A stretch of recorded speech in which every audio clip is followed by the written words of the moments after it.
DJI just rebuilt the entry-level drone market from the ground up. Two new drones, the Lito 1 and the more capable Lito X1. And here's the part that actually matters. These aren't just new additions to the lineup, they're a replacement. The old Mini series, Mini 3, Mini 4K, the genuinely budget end of DJI's catalog, that line is done. The Lito series takes over from here. This takes me back to when I first started flying. My first real drone was a Mini 2, the budget option at the time, the one that got me in the door without needing a Mini Pro budget. It let me add drone footage to travel videos and elevate what I was making, without a huge investment. That's exactly the gap the Lito series is built to fill today. Let's get into what these two drones actually offer. What's shared between them, what separates them, and which one is the smarter buy depending on what you're shooting. The Lito 1 is the more budget-friendly option, but don't mistake that for stripped down. It ships with full omnidirectional obstacle avoidance, ActiveTrack, and everything you need to fly with real confidence from day one. The Lito X1 sits above it. Slightly better camera. Access to the D-Log-M color profile if you want to get serious about grading. And LiDAR sensors on the front for low-light obstacle avoidance, something the Lito 1 doesn't have. Both drones share DJI's 04 transmission system, rated up to 15 kilometers of range in ideal conditions. Always fly within your local regulations.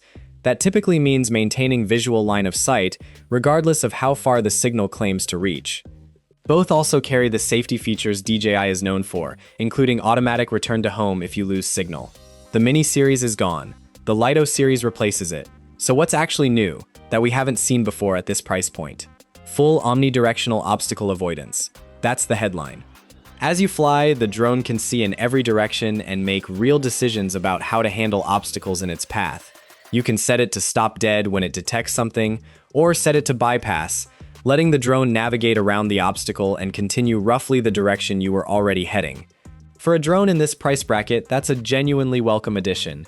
It's exactly the kind of feature that makes the learning curve for new pilots significantly less stressful. But obstacle avoidance has real limits. It struggles with thin obstacles, branches, electrical wires, anything narrow and hard to detect visually. This is one of the most common places I see beginners get caught out. They assume the system catches everything, and it doesn't.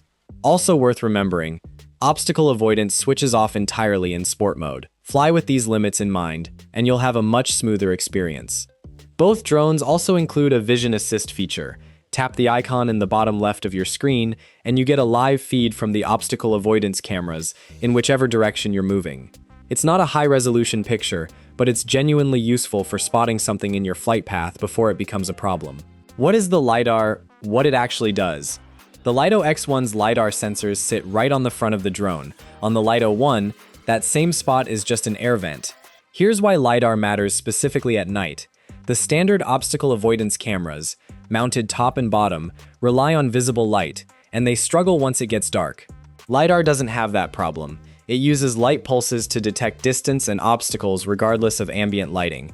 So, if you're flying the Lito X1 after dark, you still get reliable forward obstacle avoidance. The Lito 1 doesn't have that safety net at night. It's running on standard vision-based avoidance only. Here's where full obstacle avoidance pays off in a way you might not expect. It's what makes full ActiveTrack possible on both of these drones. That's something the budget end of DJI's lineup has never had before. Both the Lito 1 and Lito X1 get the complete ActiveTrack suite, spotlight, point of interest, and the full 360-degree ActiveTrack wheel, where you choose exactly where the drone follows you from. In testing, both drones tracked subjects at speeds over 40 kilometers per hour without issue, even from the front, which is typically the hardest angle for any tracking system to hold at speed.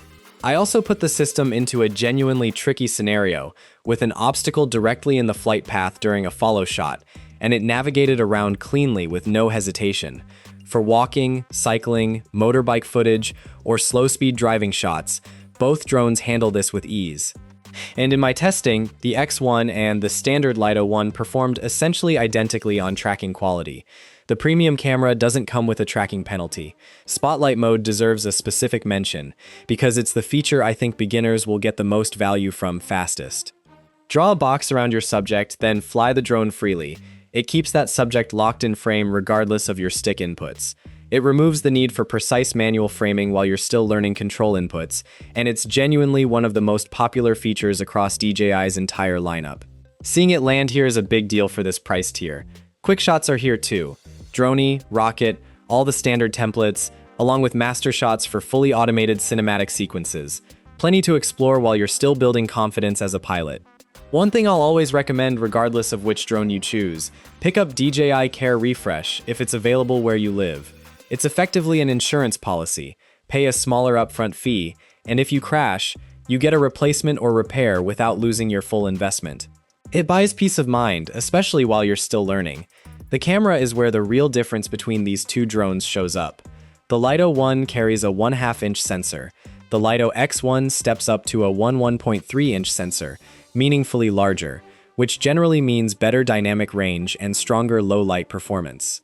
In terms of output quality, the Lito 1's camera reminds me a lot of what I saw on the Neo 2. It's a genuinely solid little camera, more than capable of producing footage that looks great for social content. For comparison, my old Mini 2 had a noticeably weaker camera than this, and I still got plenty of usable footage out of it. If you want to step up, the Lito X1 is where the real image quality jump happens.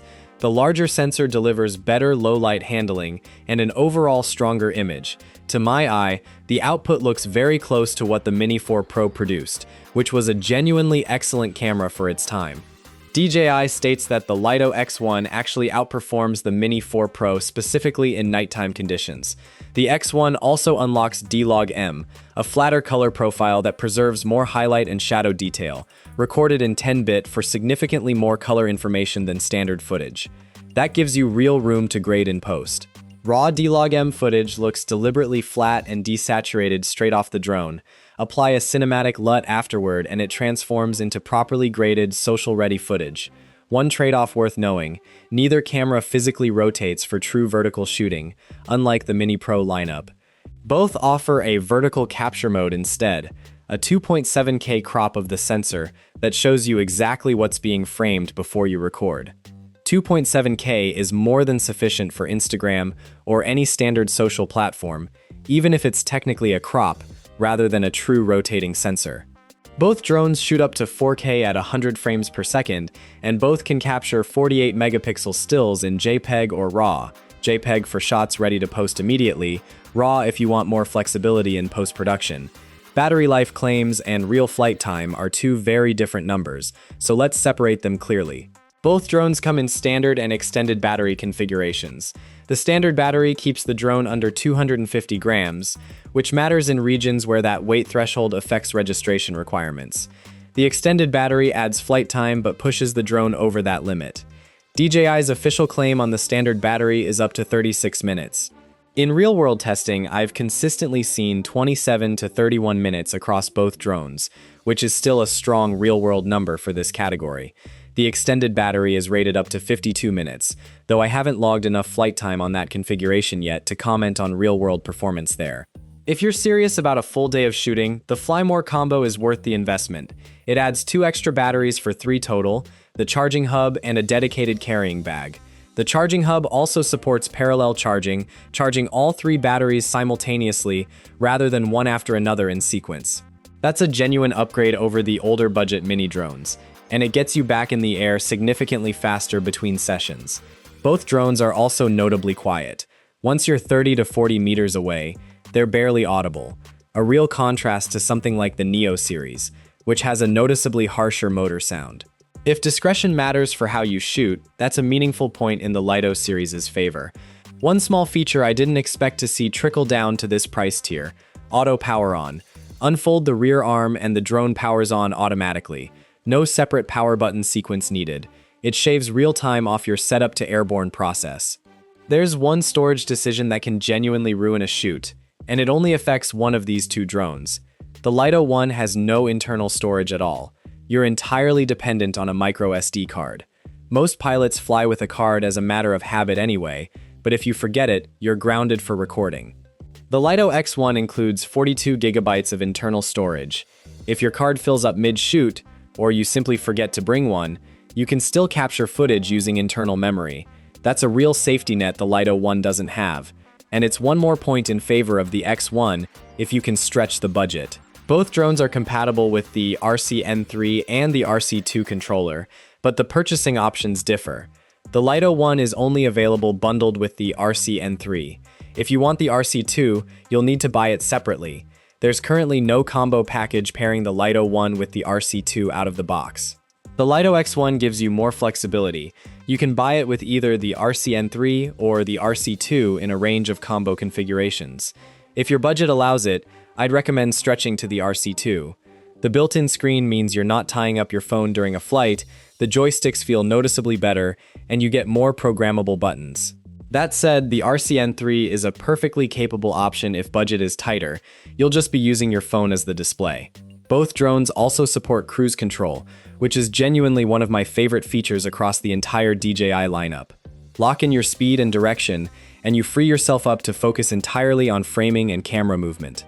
It's one of the most underrated tools for capturing smooth cinematic footage, and I'm glad to see it land here. It's worth pausing on how far this category has come. Omnidirectional obstacle avoidance was a luxury feature just a couple of years ago. Now it's standard, even at the budget end of DJI's lineup. If I were buying one of these for myself, the Lito X1, the larger sensor, the D-Log-M flexibility, and the added LiDAR obstacle sensing make it the more capable tool overall, and the price difference is small enough relative to what you're getting that it's hard to justify going the other direction unless budget is the deciding factor. One feature I'd genuinely like to see added down the line, ND filter support for the X1 specifically. The camera is capable enough that proper exposure control would unlock even more out of it. Both of these are strong entry points into drone photography and videography. Whether you go with the Lito 1 or stretch for the X1, you're getting a genuinely capable tool to start building your skills with. Let me know in the comments which one you're leaning toward. And if you've already got hands-on time with either, I'd love to hear how it's holding up for you. See you in the next one.